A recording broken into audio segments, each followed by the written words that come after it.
But it was a supra a him not too long ago, maybe breaking news about Sarah Mensah. Na Enra Kotoko Lions game, after the game, former Kotoko striker in recent years, Odobo Abuni and Wabo Eddie trophy against a crowd of Meka striker Sadick Adams. MTN FA Cup, Obeka the court tamale no, e share has 4-2B. Sa 3-1 on zoo. Na Udimuti ntimai pa. O2 abet Amoah. Na me who message and I'm saying my this particular story so that abet Amoah sanensa nka message krana na obe chance on this particular video.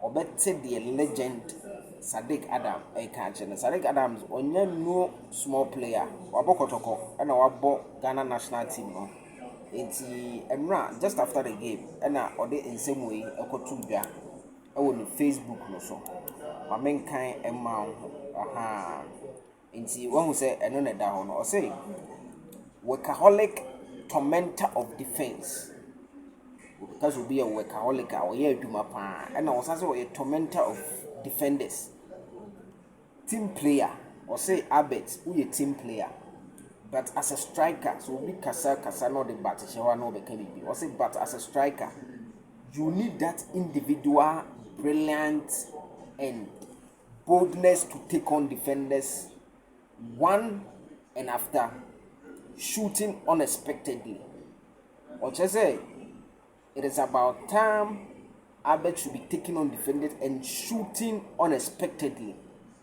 Sometimes when you shoot unexpectedly, it results in goal because most of the keepers, or the pool man or drain the girlfriend or drain then your pawn ball now draining her into when you shoot unexpectedly, it can result in goal. But see, shoot unexpectedly from angles, it catches the goalkeepers unaware on their mechanic. So we are not unaware, it catches the goalkeepers unaware.